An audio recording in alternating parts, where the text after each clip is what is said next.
Privatisation, और इसको हमारे संगठन ने वी द पीपल, इन्होंने बहुत अच्छा एक टॉपिक आपके सामने लाया है।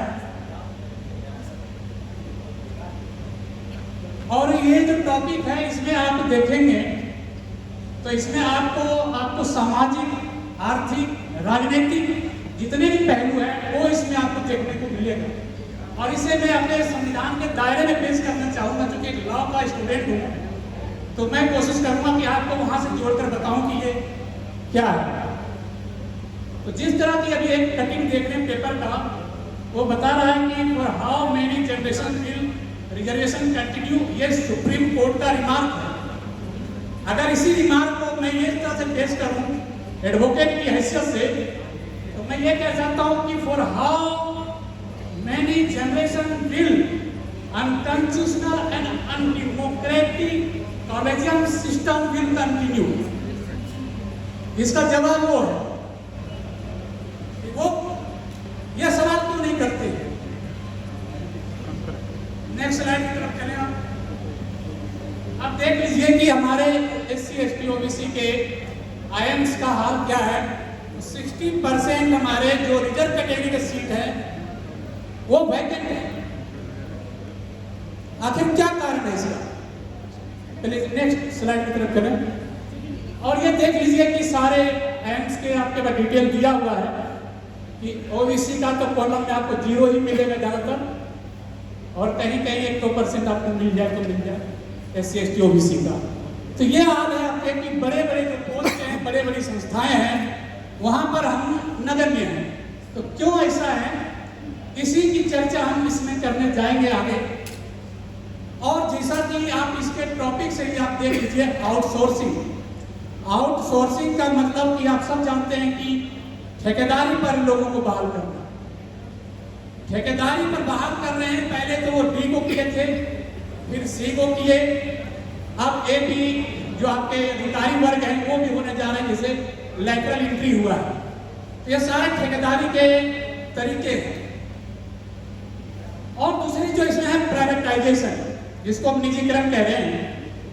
तो बहुत सारे लोग तो ये सोचते हैं कि जब ये नरसिम्हा राव की गवर्नमेंट थी, मनमोहन सिंह सरकार फिर उसके बाद आई, और मनमोहन सिंह जी उस समय नरसिम्हा सरकार में जो आपके वित्त मंत्री थे, तो उन्होंने एक ग्लोबलाइजेशन की जो पॉलिसी आई थी, लिबरलाइजेशन की, तो लोग सोचते हैं शायद वहाँ से निजीकरण शुरू हुआ है, लेकिन शायद हम लोग इस चीज़ को भूल रहे हैं।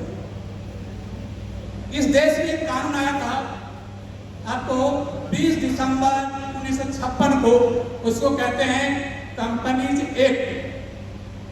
तो कंपनीज एक्ट जो क्या है, कॉर्पोरेटाइजेशन जो था वो असल निजीकरण का एक रूप था। वो बाबा साहब अम्बेडकर ने संविधान निर्माण के बाद उन्होंने कोई कंपनी एक्ट नहीं बनाई थी।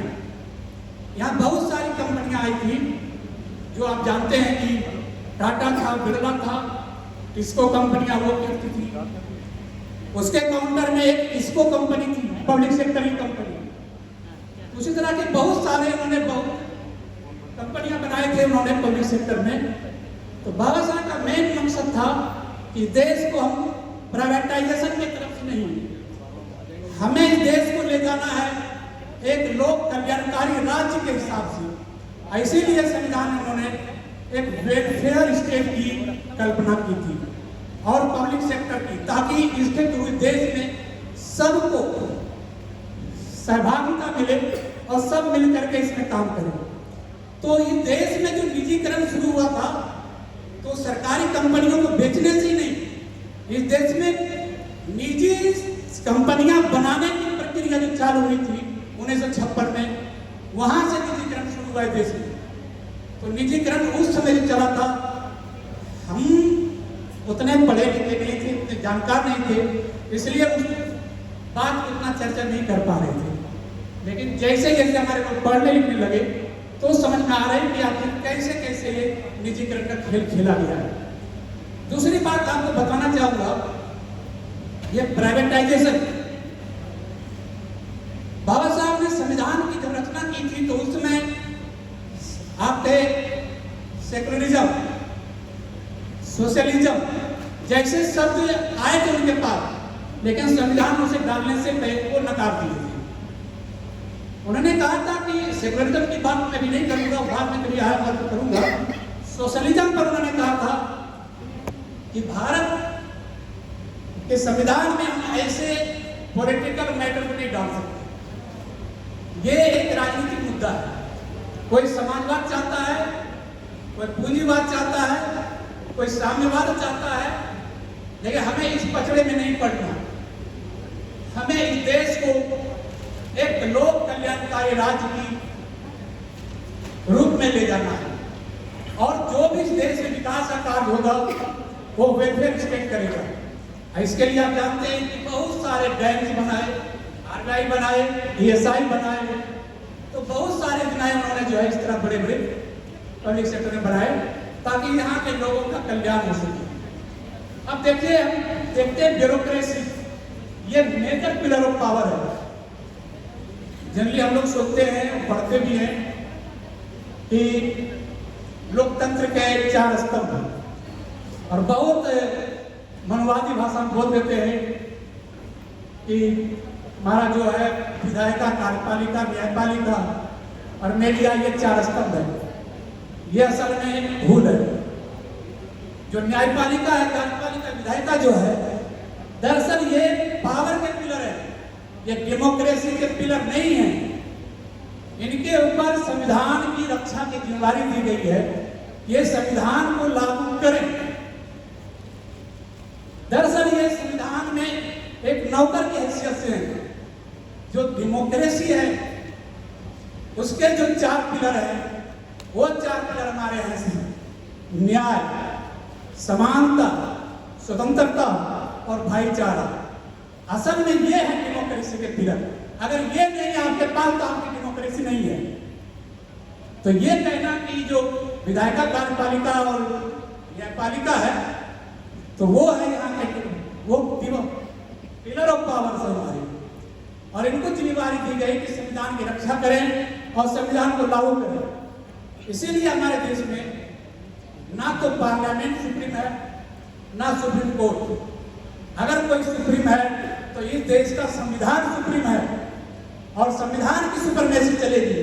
इसलिए कोई भी कोर्ट संविधान विरुद्ध फैसला नहीं दे सकता, या कोई सरकार संविधान विरोधी कानून नहीं बना सकते, क्योंकि देश में संविधान का राज है। किसी सरकार का, किसी कोर्ट का या किसी विधायिका का, संसद का यहाँ राज नहीं है। वो एक दूसरे के बैलेंस ऑफ पावर के लिए बनाए गए। और दूसरी बात कि वी द पीपल, ये जिम्मेदारी इनकी दी गई है कि संविधान की रक्षा करना आपकी जिम्मेदारी है।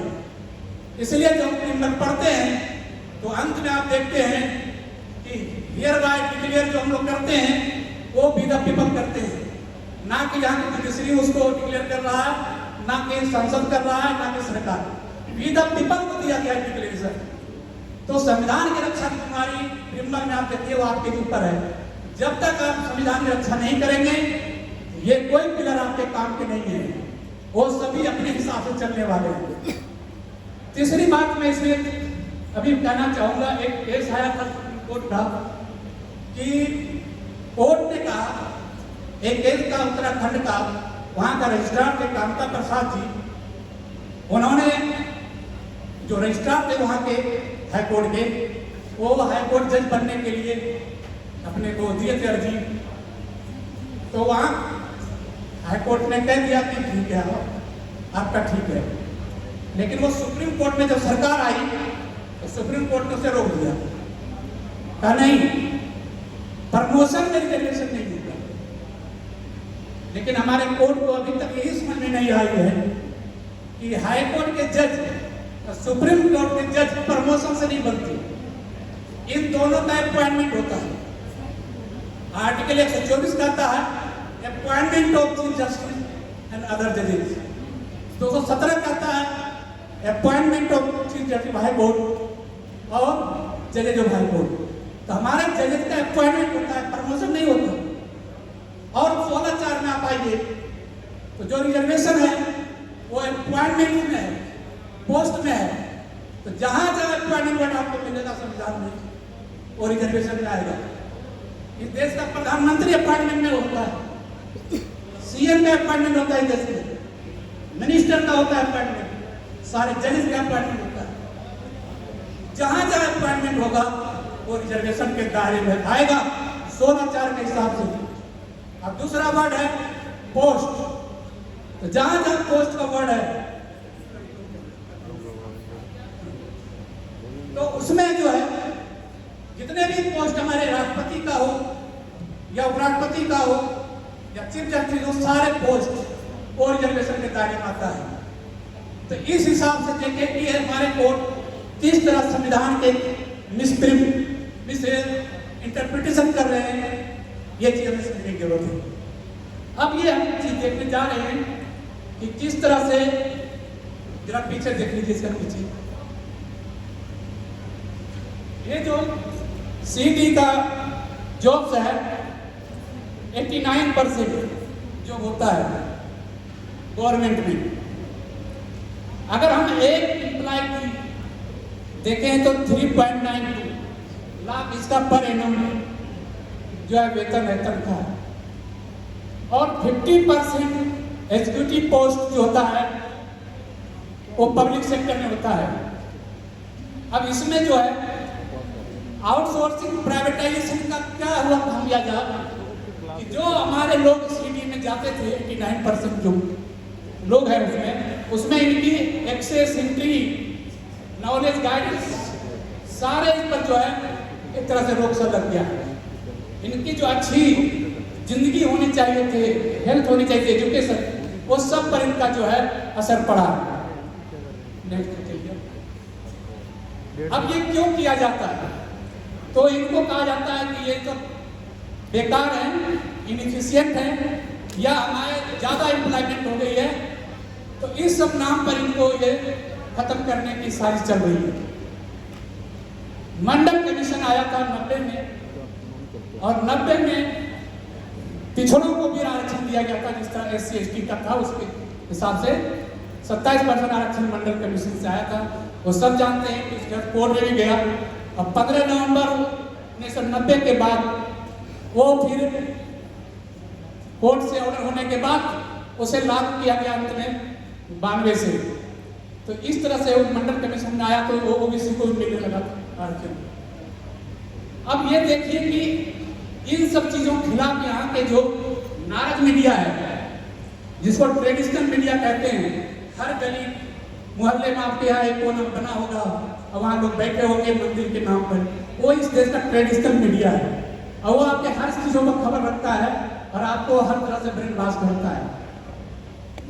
अब इसके बाद फिर भी जब इनकी बात नहीं हुई तो फिर आप देखते हैं कि इसको पोस्ट को एबॉलिश कर दिया गया, टी को खत्म कर दिया गया और वो सारे चले गए ठेकेदारी में, आउटसोर्सिंग में चले गए। उसके बाद जो भी पोस्ट होता था खाली, उसको भर्ती नहीं किया जाता था, उसको यूं ही वैकेंट छोड़ दिया गया और उसके जगह पर वो ठेकेदारी पर लोगों को लेने लगे। एक है व्हाट इज इन्वेस्टमेंट, ये एक बहुत ही कलाकारी का खेल है। इसमें आप लोग अगर बैलेंस शीट को समझते होंगे तो समझ पाए होंगे कि बैलेंस शीट में दो तरह का शेयर होल्डर होता है। एक होता है इक्विटी शेयर होल्डर, दूसरा होता है प्रेफरेंस शेयर होल्डर। जो इक्विटी शेयर होल्डर होते हैं वो कंपनी के मालिक होते हैं, मैनेजमेंट में उसी का पावर होता है। प्रेफरेंस शेयर होल्डर को सिर्फ अपने डिविडेंड पर प्रेफरेंस होता है, उसको कैपिटल का प्रेफरेंस है उसको।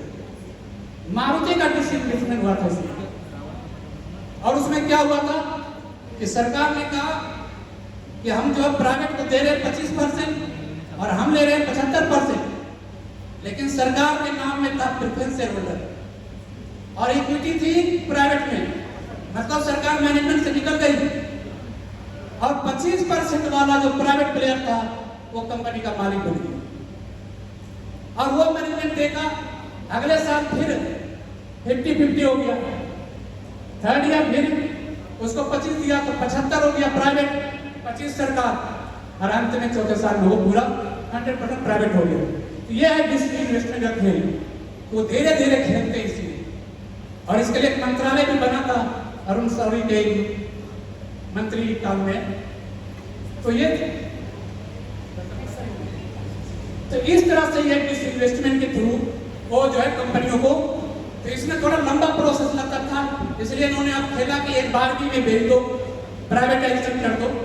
और उसमें सरकार दोनों काम कर रही है, एसेट्स भी दे रही है, अब बैंकों से लोन भी देती है, और वो लोन बाद में फिर इसको राइट ऑफ कर देती है सरकार, उसको पैकेज दे करके उसके लोन को माफ कर रही है। तो इस तरह से जो है प्राइवेटाइजेशन हो रहा है, आउटसोर्सिंग हुआ, और हमारे लोगों को किस तरह से वो खत्म करने के लिए सब खेल खेल रहे हैं। अब ठेकेदारी सिस्टम आप सब जानते हैं कि हमारे लोग काम करते हैं, अब ठेकेदार कौन होते हैं, तो उन्हीं के लोग आते हैं और ठेकेदारी लेते हैं वो सारे। तो हमारे लोगों को खत्म करने का तरीका है ये ठेकेदारी सिस्टम, और उसमें एक्सप्लॉयटेशन है, करप्शन है। आप जानते हैं कि वो सरकार से तो वेतन पूरा लेता है, उसका 3 हिस्सा लगाता है, एक हिस्सा देता है वर्कर को, दूसरा हिस्सा देता है वो सरकार मंत्री को, और तीसरा हिस्सा रखता है अपने। तो इस तरह का खेल होता है, एक्सप्लॉयटेशन होता है इनका, और करप्शन होता है। और उनकी सीधी सी बात है, जो 1/3 वेतन मिलेगा उसे, तो मंथली पेमेंट उसकी कम हो गई। इस वजह से इनको कोई मेडिकल फैसिलिटी नहीं है प्राइवेट में, ना इनका एजुकेशन में कोई सुविधा है, ना पीएफ मिल रहा है, ना फैमिली का कोई वेलफेयर इसमें।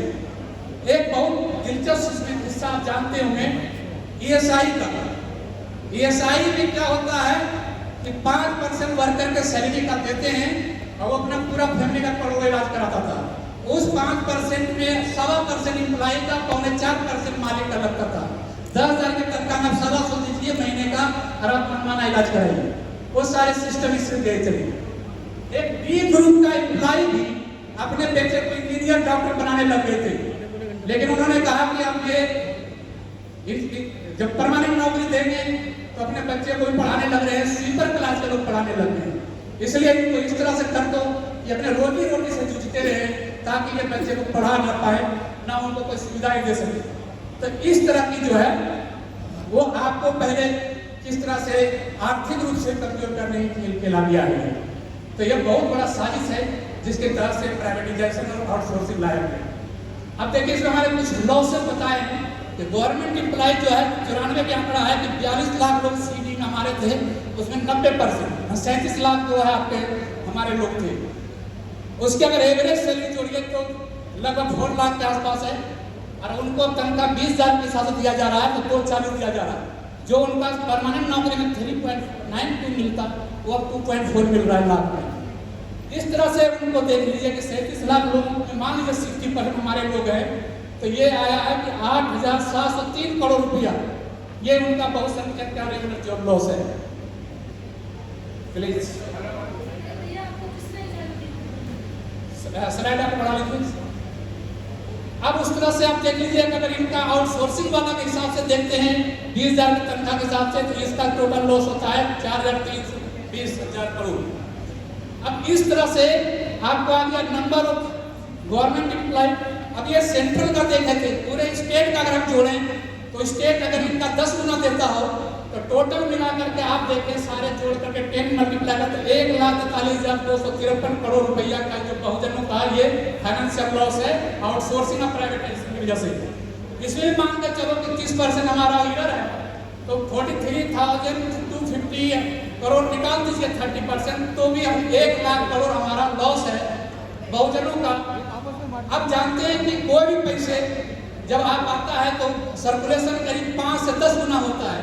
अगर 5 मल्टीप्लायर ले लें तो हमारा 5 लाख करोड़ लॉस हुआ, तो टोटल इकोनॉमी में लॉस हमारा अगर देखें तो ये 10 लाख करोड़ रुपया बहुजनों के हर साल हकमारी हो रही है आउटसोर्सिंग और ये प्राइवेटाइजेशन की वजह से। अब आप देख रहे हैं कि सारा संपत्ति देश का है 10% लोगों के हाथ में है, और हमारे 90% मजदूरी कर रहे लोग। तो इससे क्या हुआ है कि जितने भी लेबर लॉज है उसको खत्म कर दिया गया है, हायर पायर की पॉलिसी चल रही है, और वेतन जो है उनको न्यूनतम मजदूरी भी नहीं मिल पा रही है। और इससे क्या हुआ, उनका वर्किंग कंडीशन खराब हो गया है और प्राइवेट ओनरशिप सारे हो गए हैं। इस तरह से पूरा सिस्टम फेल किया है। अब इम्पैक्ट क्या होगा इसका, तो सारा जो एंट्री हमारी थी ब्यूरोक्रेसी, हमारे लोगों की बहुत संख्या में उसको रुक सा गया है। लोगों की जो है नॉलेज अवेयरनेस सब खत्म हो गए हैं, उनके रोजी रोटी में फर्क पड़ गया है, उनके फैमिली हेल्थ में फर्क पड़ गया है, उनके एजुकेशन, हाउसिंग, इस सारे चीजों में फर्क पड़ गया है। नौकरी के आधार पर कई लोग लोन पर घर खरीद लेते थे, लोन पर बच्चे पढ़ा लेते थे, वो सारी चीजें इनके खत्म हो गया। इस तरह से huge economic loss to society है। अब ठेकेदार जो है वो आप देख रहे हैं कि मर्सिडीज में घूम रहे हैं, लेकिन जो हमारे मजदूर हैं वो आज भी जरा साइकिल पर घूम रहे हैं। और एक बहुत ही अच्छा एग्जाम्पल आप देखें कि जो किसान अन्न जा रहा है 20 रुपए किलो उनका बिकता है, तो भी वो अच्छे से मोटरसाइकिल नहीं चढ़ पा रहे हैं। लेकिन 2 रुपए किलो वाला जो राशन डीलर है वो मर्सिडीज खरीद रहा है। तो ये सारे आउटसोर्स प्राइवेटाइजेशन का ही नतीजा है। हमें क्या करना चाहिए इसके लिए? तो हमें सबसे पहले इस तरह के कार्यक्रम करके अपने लोगों को बताना चाहिए, जगाना चाहिए कि आपका कैसे फाइनेंशियल लॉस है, कैसे लूटा जा रहा है आपको, और इसको फिर से हम दोबारा से डिमांड करें कि सारे प्राइवेटाइज खत्म करके फिर पब्लिक सेक्टर को खड़ा किया जाए। और हमें बहुजन की मीडिया खड़ा करनी होगी, जैसे हमारे लोग अभी लगे हुए हैं बहुत सारे मीडिया। अगर ये मीडिया नहीं होता तो 27% जो अभी नीट में लागू हुआ है तो ये शायद नहीं हो पाता। तो हमें लोग भी अवेयरनेस जो हुआ है ये बहुत बड़ी इनकी देन है बहुजन मीडिया की, जिसकी वजह से हम इतना खड़ा कर पाए। अब इसमें हम कौन कौन लोग कर सकते हैं? तो हमारे सोशल पॉलिटिकल जो लीडर्स हैं और जो इनके संस्थाएं हैं, इनको एकजुट होना पड़ेगा, इनको सामने आना होगा। और ये एक होकर के जब एक आवाज में अपनी आवाज बुलंद करेंगे। अभी पिछले 25 तारीख को जो है आंध्र भवन में 106 संगठनों की बैठक हुई थी और ये सारे का गठन हुआ था सोशल रिवॉल्यूशन अलायंस का, और उन्होंने अगले दिन एनसीबीसी का ज्ञापन दिए। सारे मंत्रियों को हमने ज्ञापन दिया। प्रधानमंत्री के पास जब सारा ज्ञापन पहुंचा तो अगले 2 दिन में प्रधानमंत्री जी को घोषणा करना पड़ा कि इसको जो है प्रायोरिटी बेसिस पर आप लीजिए। तो ये सब फर्क पड़ेगा अगर आप एकजुट होंगे और अगर आप कुछ उठाएंगे तो। और इस तरह से बहुजन के जो हमारे एमपी हैं, यहाँ नेता कहीं आएंगे भी, वो यहाँ तो बोलते हैं लेकिन वो संसद और विधानसभा में नहीं बोलते हैं। उन्हें यहाँ नहीं बोलना चाहिए, यहाँ सुनना चाहिए। हमें बोलना है कि हमें क्या चाहिए और क्या हमें दिक्कत है, और वो हमारी दिक्कतों को संसद में उठाएं। बजाय यहाँ बोलने की, यहाँ बोलने से उनका कुछ नहीं होना है, उनका कुछ फर्क पड़ेगा तो संसद में बोले तो हमारे नेताओं को यहाँ आना चाहिए, यहाँ सुनना चाहिए और ये हमारी बातों को वहाँ जाकर रखें, तब बात करने वाली है। तो इन्हीं सब बातों के साथ आज का मैं खत्म करता हूँ। टाइम का बाउंड होता है, इन सब बातों को याद करते हुए आप सबको धन्यवाद इतने कैसे सुनने के लिए। Thank you.